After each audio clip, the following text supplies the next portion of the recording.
Welcome to episode 1 of Film Breakdown.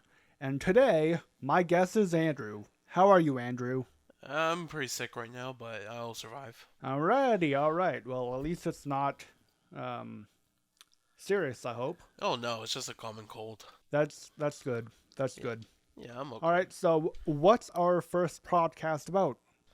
We'll be talking about the Netflix movie All the Bright Places. It's definitely an interesting movie, right? It's all about, like, mental health and everything else, To right? be honest, I have a lot of issues with Netflix teen movies, but I will say I really like this film, and it changed my perspective of the film when I first viewed it. Ah, So, basically, what I'm going to talk about is how did the actors connect to the characters. I've actually read about that they ended up going to other teenagers who had sort of the same kind of like mental issues and stuff like that. They Yeah, used them as a case study yeah, for their characters, so then they are not like other actors who just read it all from the script and the whole film or movie or TV show just feels so bland, right? right, right. Because What? Oh, sorry. I was just gonna say that I think it's more important to understand the topic rather than just reading off a script. I mean, you can make a good script, but sometimes the execution can be a little poor if you don't really know what you're talking about. Yeah, that's true. That's true. I want to talk about the main character, Violet, and the topic is the wife of a teenager who's gone through so much pain within a short amount of time. Mm-hmm. Because, well, I just want to say spoilers for those who didn't watch the film before listening to our podcast, but she lost her sister in a car crash. Then she began to open up more again with her newfound lover, um, Finch, but he tragically didn't make it throughout the whole film, and she's in pain again, but that wouldn't stop her from moving on. That is true. That is true. And do you feel that's what a lot of teenagers nowadays feel around like when they lose someone? Yeah, I would say that it's more of the generation that comes because back in the day you wouldn't be able to talk about your feelings without being judged by others in a social order. But I wouldn't say that, but it's more like common thing back then where you don't really talk about your feelings. But with our generations becoming more aware of these issues, they're willing to open up more. People say a lot of time heals all wounds and stuff, right? But there's Yes. some times where time doesn't heal a wound, and it takes another person to help heal it, right? Yes, and And that's that's kind of why. like, and that's kind of like what happened in this film, right? Yeah, I think Finch is a really great character who does try to help her in a way, but he also fell victim to his own like uh, mental state. Which also gears towards one of my topics is why is Finch so playful?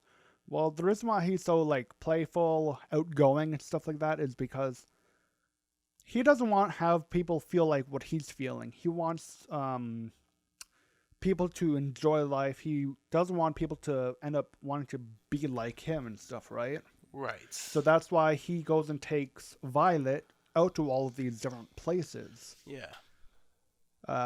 He wants to have her be the better that she can be, like way better and stuff, right? Right. Because when he first And met her, it was a dramatic moment with her on that bridge. But oh yeah, yeah, I feel like the reason he's also playful is one of his mood swings, because later on he becomes more of a different person and tries to fix that, but in reality he couldn't. So the reason he's playful is he's trying to at least try and make a good impression on someone he barely knows. That is true. That is true. And that impression ended up turning, spoiler alert, into some sort of romantic feelings between them both, right? Yeah, yeah. But during Finch's mood, whatever, Mood swing. that mood swings, um, that feeling sort of goes deep inside of him where he cannot feel it at all. So that's why he lashes out at her. Yeah, and towards the others. So, Yeah, towards the others, his friends, his family, her so friends forth. and stuff like Guidance that. counselor. What did you think about all the locations and stuff that Finch took Violet? Like, what did you think about every single location? And what kind of, like, meaning that you think that it had to him and stuff, right? Well, considering that the project was about the places within Virginia, you would think that they would go to famous landmarks and stuff, but no, they go to like littler, smaller places that no one would barely know and create memories based off those experiences within those areas. Um, like the roller coaster and that's the open field where they dance. That it may not mean much to people traveling there, but it means something to someone when you make it experience. Yeah, that is true. I got a sort of a different feeling that, from those experiences and stuff, Oh, dude. really? Um, from the like the very first place that he took her, right? Right. It was a little area where it was like a rock, and they buried something, and then they had a staring contest, right? Yeah. That could have been a metaphor of her jumping and stuff, right? Of saying, yeah, you might feel this pain, but you don't have to do it, right? Right. Because it was just like maybe like what, 1-2 feet off the ground, maybe Uh. not even that, right? Yeah. Yeah. And every single place had a meaning. Well, for him, could be a place that he liked and stuff, but also plus every single location also had a meaning towards her, Violet. Right. The roller coaster meant speed, right? Right. And that's what happened during the car crash on the bridge with her sister. Yeah. And then, well, especially the very last place that she went to was that cathedral or Yeah. Yeah. church, where he wrote in the book saying, "I was here, TF," right? Right. Because that was a church dealing with for people to go and pray and stuff for people who have been in car accidents and stuff. Yes. And that really meant a lot to the other main character, Violet, and stuff. And he just wanted to like show her that there's more to life and stuff, right? Right. Right. Through those locations that they picked. Can there be a happy ending for a movie like this? Like we mentioned before, the Finch spoilers again. We apologize, but in the end, he takes his own life and drowns himself in the pond. I wouldn't say pond; it's more of a lake. It's enclosed pond that Yeah, was very yeah, big lake. yeah. We do see Violet grief and pain from that, but in the end, she does move on and tries to keep a good spirit up despite having lost the one that she loved. Well, we could say that she loved him, but do remember that she also had like another person and stuff, right, throughout Yeah, the film. yeah, So there was also mixed feelings there too. But yeah, he was definitely close to her in the very short time that they were with each other and stuff, right? yeah. Of course. They were And definitely close. to I'm just I don't know. It's one of those film endings where it would be like it hurts you at first, but just like the character Violet, you have to move on. Yeah. All right. Not, like what kind of like happy ending would you pick for the film? I wouldn't really rewrite the ending. I think it's perfect on its own. But I I don't know. I guess I'm just happy with uh, that would totally like mix the message up, wouldn't it? Because That that is true. This is more for like, yeah, yeah, I understand what you're saying. So like, why did they add that bath scene before the party scene? Like with Finch in the bathtub, and then with Violet then at the party. Like personally, I felt that they added that because like to show that he's alone, right? He has no one but those two other people, those two other friends that he has. and He his has no one sister, else, and that she has all these other people, right? right? But Like, also plus like when I originally thought about that scene is why did they really add that in? That didn't add that much and stuff because they already added throughout the whole film that it was basically him and just two other people, his two friends, and then no one else, yeah, right? And that she had this big giant, uh, not support system because they didn't know what she was going through, but right. like she had all these other people there behind her back. I guess you. It could be foreshadowing of near the ending, but I think it's more of a Now I like think about it, you're it, true. That's true. yeah, because we don't really know about Finch at the start of the film. We just know that he's a troubled youth looking for an excuse to get out of class and stuff. But later on, when you rewatch it and where the ending lies, you kind of feel like it's what he wanted. He's just testing himself if he could do it. That's not exactly of what I got from the film. It was him because remember his his father beat both hip beat right with like fists and whatever not right Yeah, beat him and his sister right, right and because he was so young it traumatized him to the point where later in life he ended up getting these mental issues into a mental state yeah. to the point where this is the only way for him to feel like he's alive, right? Oh, okay. He needs pain. He needs to suffer. That's why he likes going underwater and stuff like that to test his breathing and stuff to actually make him feel alive because well, one when he was in that bathtub when he was in that bathtub scene, right?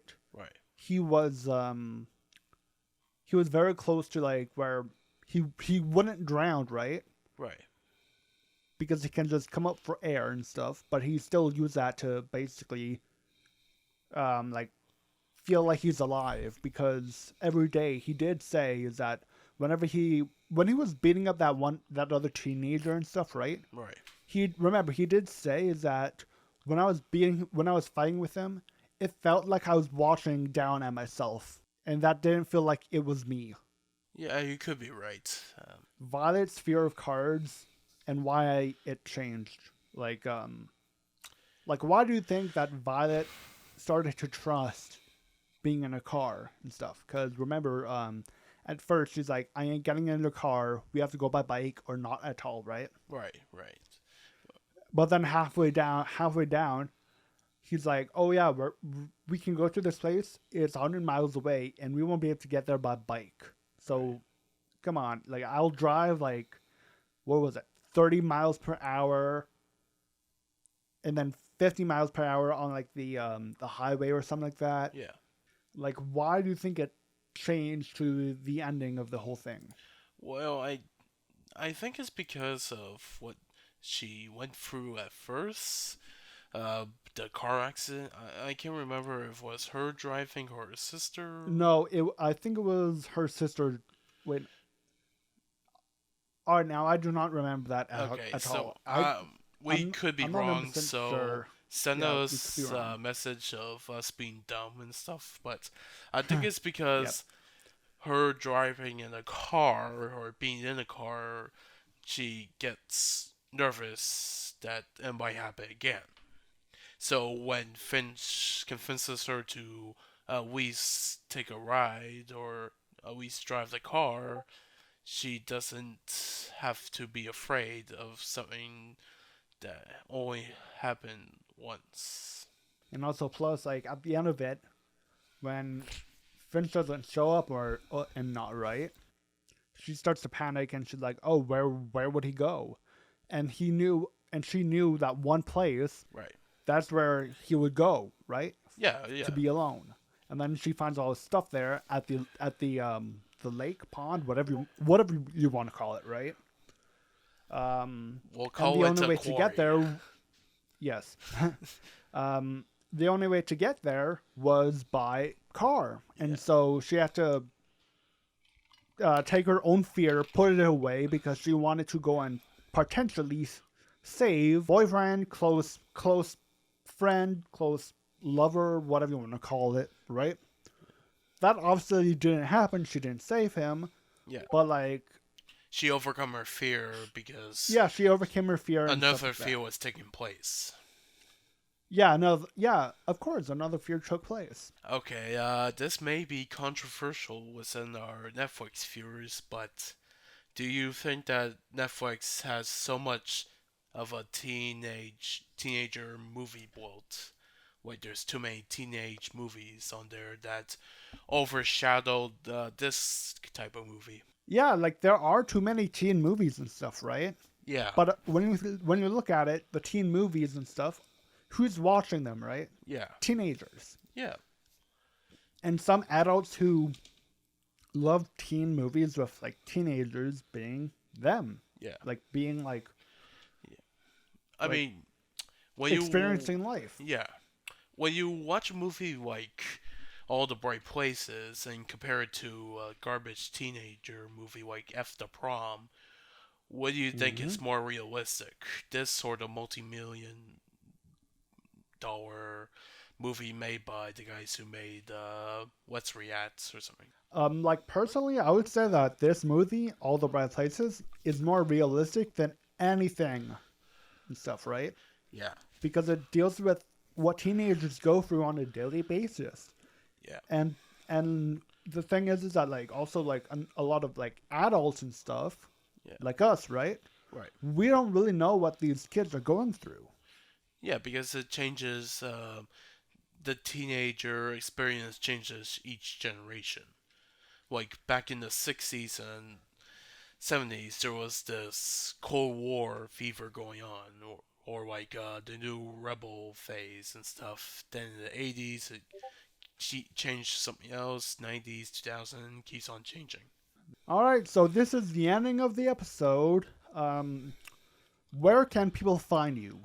I'm not doing anything right now, but I'll send you a link to my YouTube channel, which I barely upload anything for the past few years, but I'm still gonna try to work on some stuff. I'm working on my own things, but just one day at a time. All right, well, for the viewers and stuff, that link will be in the description below. Just like all of my stuff, from Facebook to, of course, YouTube to Spotify to Reddit to Twitter. All my links will be in the description below. I'm a part of Anime Podcasters. Go to the link below to go and watch all their content. The person who made my personal character for both Anime Podcasters and Film Breakdown is GoPro Kyo. Go and follow him on every single thing. All these links will be in the description below. And thanks again for listening to this podcast.